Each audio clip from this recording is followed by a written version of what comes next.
First City Focus is supported in part by First Vincennes Savings Bank, a community lender committed to making loan decisions locally.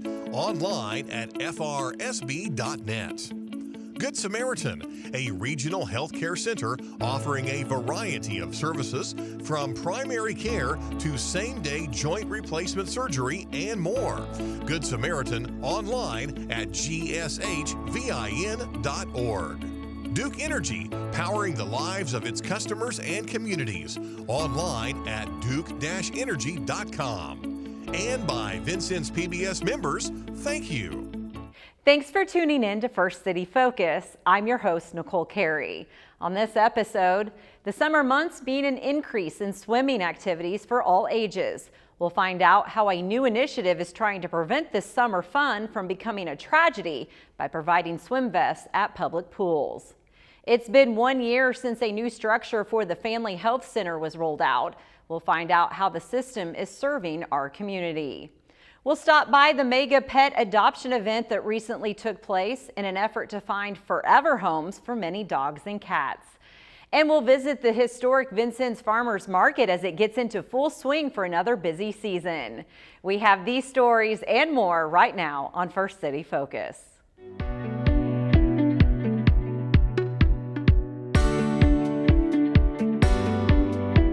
Keeping our children safe takes a village. Sometimes an idea from one person can grow into something great, especially once they get the village's support behind them. Allison Bowers recently went out into our community to learn more about a local nonprofit whose mission is to help keep all children safe while swimming at public pools.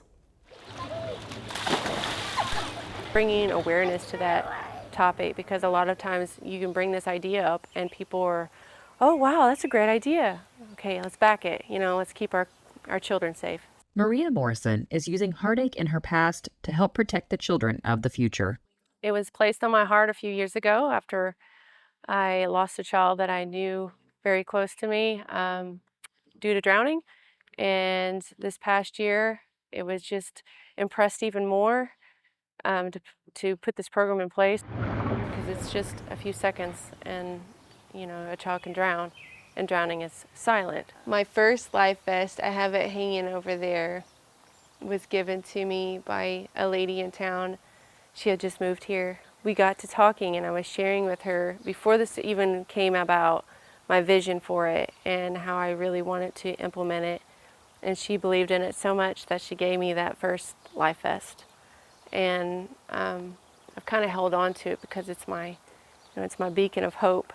So I just look at it and keep pushing forward, and knowing that, if one stranger can believe in me, then I know that other people will follow in suit. So I applied for a grant through our community. It's called the Community Good Grant, and I was granted that this past October, and that's what jump-started the ministry. And then it's just been blessed ever since, people pouring into it so I can cover more pools.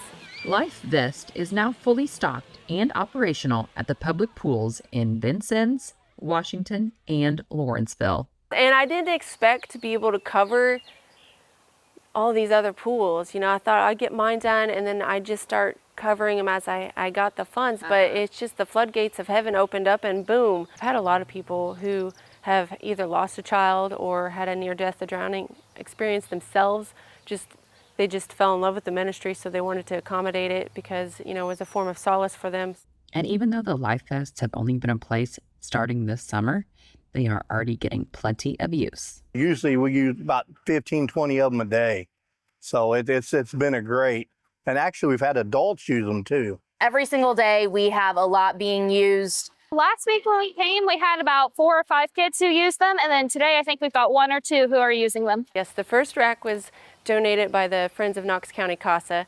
And so they covered our pools rack. So my husband, he created this rack, and then he will continue to create the others because it's more cost effective that way. They're on a borrow system, so the rack's provided to each pool so they can just go and get the right size that they need according to their weight limit and use it while they're at the pool and then place it back before they leave. This is a good program, and Yeah, I think people use them. At least they're here if they need it. And, I think they'll take advantage. There's a lot of little kids that come to pool, and some parents might feel more safely about having their kid with a life jacket on. Well, I think everybody has some anxiety when you send your kid into a public pool.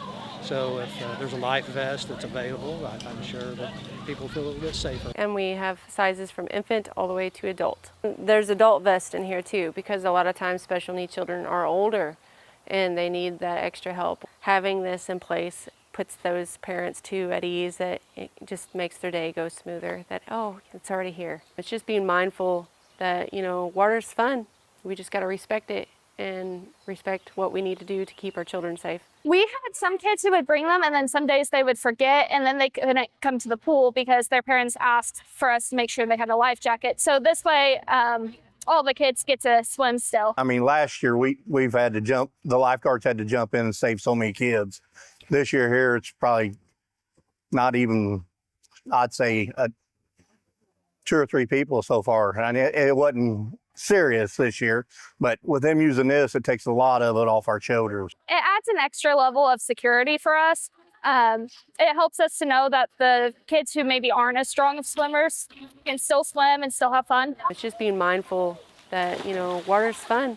We just got to respect it and respect what we need to do to keep our children safe. For First City Focus and photojournalist Dave Novak, I'm Allison Bowers. If you have a new or gently used Coast Guard approved life jacket you would like to donate, or you just want to learn more about LifeVest, visit our website, vincenneспbs.org. Well, 1 year ago, the Family Health Center in Vincennes expanded into a wider structure in order to serve the community in several ways, and it's been full steam ahead ever since. Here to share the details with us is the center's public relations manager, Cher Wehrman. Thanks for being here. Thanks so much for having me today. So it's been a year since the Family Health Center reorganized into this current larger umbrella of services. How has the first year gone? It's been very busy, a little hectic. It's been interesting how we've been able to combine 2 entities and streamline those processes for a smooth transition. It was a little bumpy to start, but of course we expected those things, and we're learning so much.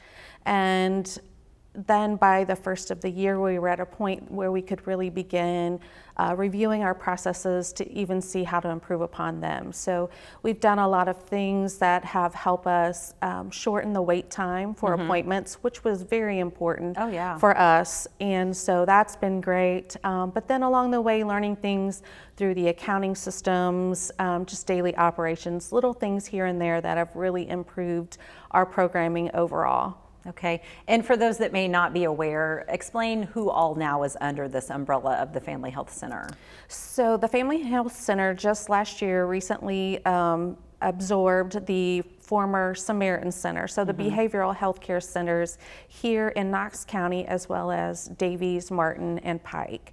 And so now we can provide for you all at once is primary health care services, behavioral health services, and then we have a navigation system, or navigators, healthcare navigators, but we also use them to help with some of those social detriments that we may have, transportation barriers, insurance needs, housing, food, those kind of disparities that pop up from time to time and be an issue for patients. We're able to help them with those as well. So you're really helping connect all the dots for those that are in need of service. Exactly. As you talk about mental health, we just wrapped up Mental Health Awareness Month in May. What special events did the center take part in or organize? So we had a lot of initiatives that we did, communication pieces as well as education in the schools. But our big event that we host is the Children's Mental Health Fair. It was our 3rd annual event, and so we have seen so much growth in that program. And we love it because there's so many people who come out, bring the family as a whole, and have a fun time. but they're also gaining valuable information about where they can go for assistance should they run into that during the summer months. You know, kiddos have an extra set of eyes on them during the school year. Right. Should something pop up, they have that ability to reach out to services through the school systems. So during the summer months, we want to make sure parents and kiddos know that they are still able to have help and the different aid agencies that are available. We've had the Knox County Public Library, who, of course, this year they are doing some incredible programming for the kids this summer, as well as service organizations like Mental Health America and the United Way, and Thursday Church has been a big supporter as well. So we're very thankful that we were able to do that and get that information out there to those families.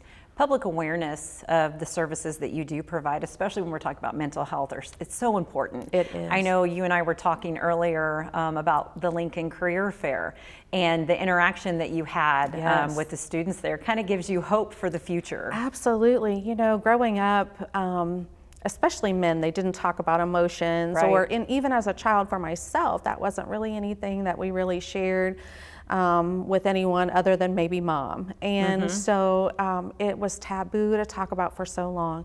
But really what my job, what I love about what I do is trying to help make awareness of mental health and that it's okay to not be okay. Right. We all have a bad day once in a while. Oh, yes, and yeah. so when we think about it, just talking about it, we're easy to say, oh, hey, I was diagnosed with high cholesterol and I have to take a pill for the rest of my life. I want to make it more common to be able to say, you know, I went to the doctor and I was diagnosed with anxiety and I have to take a pill for the rest of my life. It's really the same concept. It's Right. about the chemical components in our bodies, and it's as simple as taking a pill that can really bring such relief for someone and their family and coworkers and their whole environment. Well, and as we try to normalize it, we all might realize that we're all not as different as we think we are. Absolutely. Or there aren't those that are just perfect and they have no problems. Yes, yes. So it's great work that you guys are doing then. Yes, and to see those kids be open and talk about it just warmed my heart. And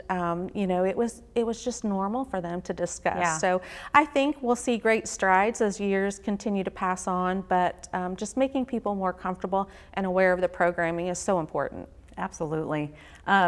I know another flagship, the Friendship Clubhouse. Yes. Such a great facility for so many folks that are definitely utilizing it Yes. and growing. For those that may not realize what the Clubhouse is about, explain to us the concept of it. So the Clubhouse is a really neat program. It was started in the 50s in New York City, and it is designed for people who have been diagnosed with a serious mental illness to go and have a safe place and be surrounded with people of the same diagnoses and problems. And it helps them learn how to live post-trauma. Most of them have had some sort of mental health trauma, and so we help them regain confidence in themselves as well as achieve goals that they want to meet. Some of our members simply just want to learn to live on their own, so we help them with budgeting their funds, meal planning, grocery shopping, those kind of things. But we've had individuals who have needed help going to college. We had a young man who went to the diesel program here at VU and graduated. And so everyone has their own goals. And so we work with them to help them get there. And the Clubhouse does not have a structured programming that everyone must participate in. Right. It's an individual basis. You come and go as you please. And we offer that safe place even during the holidays. So many times programming is closed for the holidays. Right. The Clubhouse makes sure that they're open and they can have a holiday meal with their family. And it's so heartwarming to participate in. But we're helping individuals gain jobs, and it's just such a neat program. There's over 330 clubhouses around the world in 33 different countries. Wow. So it's amazing to be a part of such a great program. And exactly, to know that we have one here, right here in Vincennes. Yes, we're very fortunate. And of course, to help support all of these great activities, I know you've got the thrift store with the clubhouse, but you also have your annual fundraiser, Dancing with the Vincennes Stars. So you've revealed your dancers. We have. Tell us who they are. Yes, so we are very blessed this year. We have 7 competitors. I am just so excited for that. Those first couple of years, it was a little rough finding people who would be willing to volunteer. They needed proof of concept. Yes, yes. And last year it did. We had several who committed that night last year to be competitors this year. So our Dancing Stars, and we have a new twist. We have couples competing. Nice. So the first up is Brianne and Ryan Clark. And then we have Nicole Coomer of the Hospital Foundation Board, who's been instrumental and very supportive of our fundraiser event and the clubhouse. And then we also have Judy and Ryan Culp. Judy is a dance mom, but she's also one of our employees. Oh, wow. She's a psychiatric nurse practitioner at the Willows and works with kiddos and is just so amazing. Next up, we have Carrie Lane, who is the office manager for the Pantheon. We have Tyler Simmons, a local realtor and a very passionate person about mental health. And we have Dr. Rick and Lori Snyder. And then to wrap it up are John and Casey Yoakum. So we are very fortunate to have so many great people. And it's been neat learning their story and their why that they want to participate. It's so empowering to know so many people want to support mental health services. So it's awesome. And so tickets are on sale now. Yes, yes. And the event is in August. Correct. It'll be Saturday, August the 17th, here in Vincennes again at Highland Woods Community Center. We're promoting it as a date night. It's dinner and a show. You know, we have a lot of fundraisers for great causes, but no one has a level of entertainment kind of like this. And so we have an hour and a half packed full of dancing with our local competitors. So there's a pre-event social hour, and then we have dinner, the entertainment, and we even have an after party for people to stay and get out and dance with the stars. So it's a power-packed night, and we're very thankful to be able to do that again this year. That is awesome. And maybe by the end of the night, you'll have some volunteers for next year's event. We hope so. I hope that I don't have to go and twist arms or beg, but I'm hoping that we'll be busy again next year. That's great. And I know we don't want to end before we can talk about one important service real quick. Yes. It's your crisis line. Yes, we are very fortunate to receive grant funding to man a 24-hour crisis line. Everybody has a bad day once in a while and maybe just needs to talk to someone. And it is staffed by licensed clinical social workers right here from Knox County that have more than 25 years experience each. So it's available 24 hours a day, 7 days a week, and we're very excited to be able to offer that. We have some more crisis program that will be coming, but we're just not quite ready to start utilizing it yet. We're getting our staff together for those programs and services, but we're hoping by the first of the year we'll really be able to make a huge impact in these crisis situations. Well, it's very impactful work that you're all doing at the health center, and so needed in our community. So absolutely, we'll be following you along in your second year. Yes, Thanks so much for being here, Cher. We appreciate it. Thank you. And of course, you can follow a link on our website to learn more about the Family Health Center. Well, no matter where you live, if you contact your local animal shelter, more than likely they'll tell you that they are at full capacity. That's why 9 shelters in southwestern Indiana came together recently to host a mega pet adoption day. It was organized by the Sullivan County Humane Society and hosted at the Sullivan Fairgrounds on a rainy Saturday on June 1st. I stopped by the event and let me tell you, it was so hard to leave without one of the cute faces you're about to see.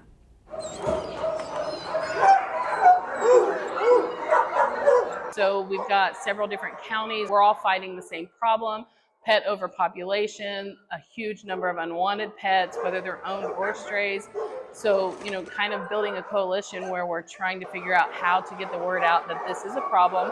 So let's have this big event bring in our adoptable pets, see what kind of turnout we get, and hopefully turn it into an annual event.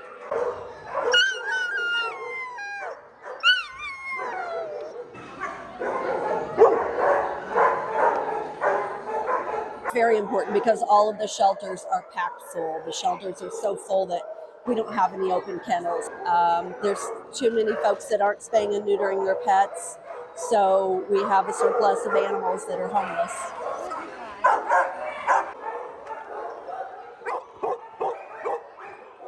You know, our adoptions aren't really down, it's our intake requests are up. So how do we get the word out that we need adopters?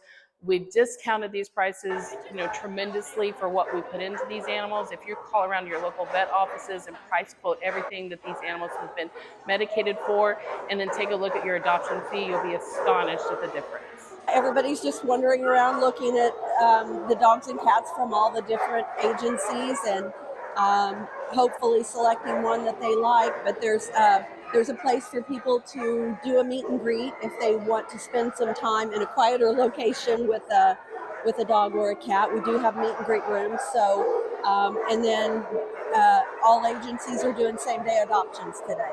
A lot of shelters and rescues have different policies and procedures. So to see everyone come together because everyone's fighting the same problem, it feels like a huge success for all the counties.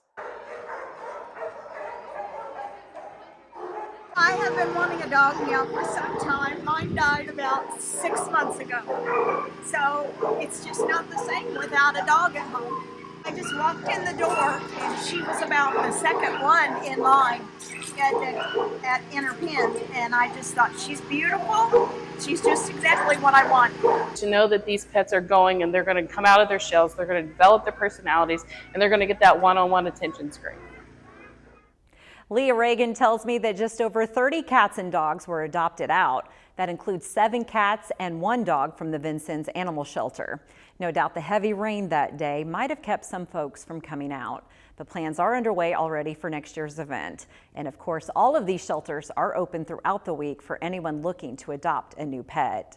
Well, on that same rainy Saturday, the Vincennes Historic Farmers Market enjoyed a decent crowd, despite Mother Nature's antics. The morning included live music sponsored by our sister station, WVUB, and our very own Allison Bowers as she teamed up with the Community Learning Kitchen.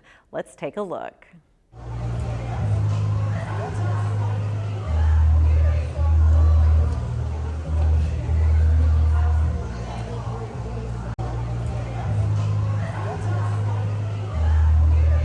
You know, we're here in the market from the 1st of June through the end of October. And people think it's over then, but it isn't. Because during the winter months, you're thinking, now what can we do different today? Or what do we want to add? And what did people want the most of? Got music today, and music's a big part of our market. And we ask for donations to help support the bands that play here.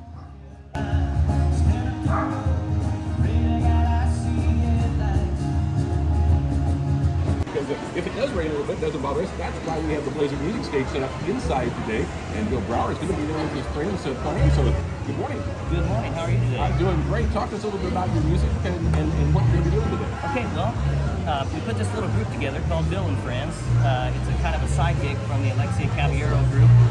And we're just doing it to have fun and make good music for friends. All right. And what kind of music are you going to be doing for folks today? We're going to do a little country, a little modern country. We'll do some 60s, 70s, just some light stuff.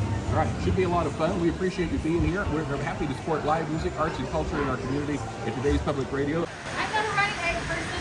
I don't like my food moving on the plate. But you do you. Tuesday. Yeah, they're nice. You don't need any electricity.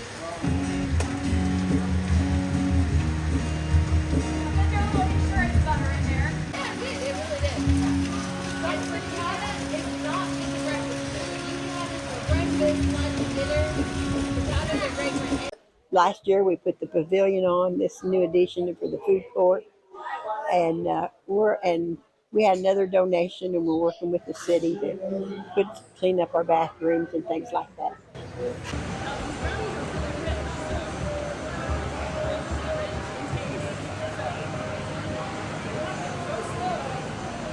We're trying to do something on Wednesday evening, maybe on July 3rd, something special the night before the 4th to hit off the 4th of July.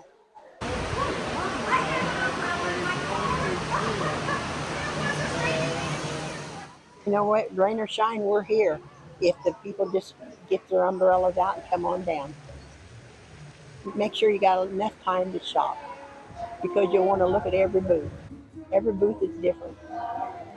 We have some duplicates of some things like plants and handmade soaps, but they all seem to be real happy.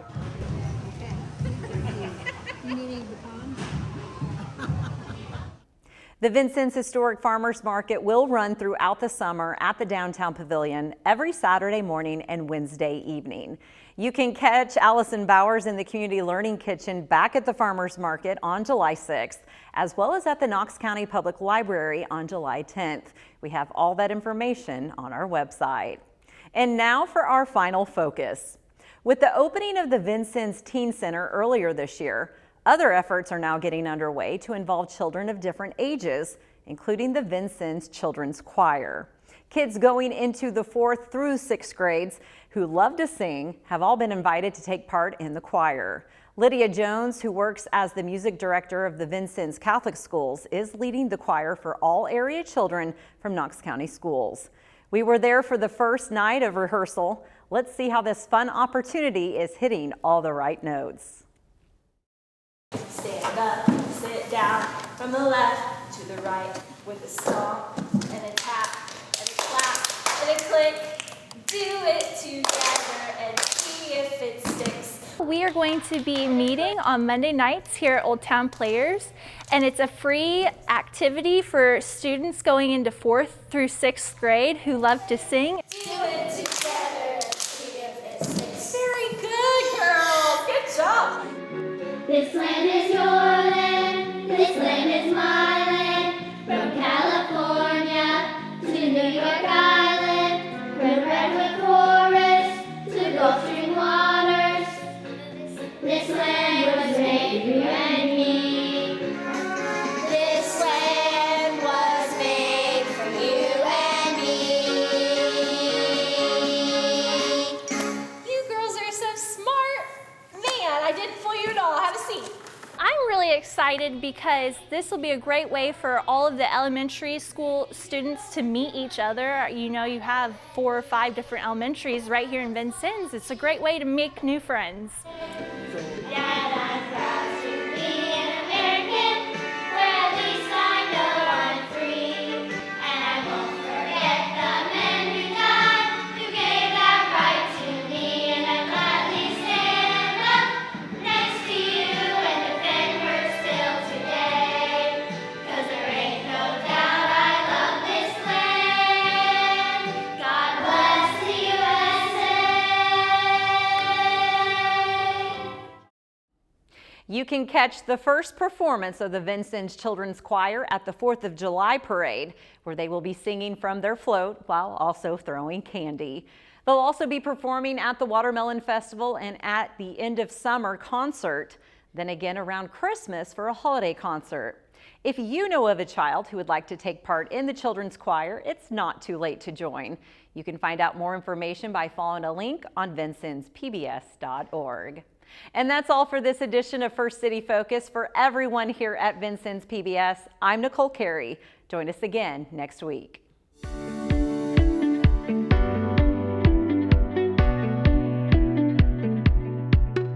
First City Focus is supported in part by First Vincennes Savings Bank, a community lender committed to making loan decisions locally. Online at frsb.net. Good Samaritan, a regional healthcare center offering a variety of services from primary care to same-day joint replacement surgery and more. Good Samaritan online at gshvin.org. Duke Energy, powering the lives of its customers and communities. Online at duke-energy.com. And by Vincennes PBS members, thank you.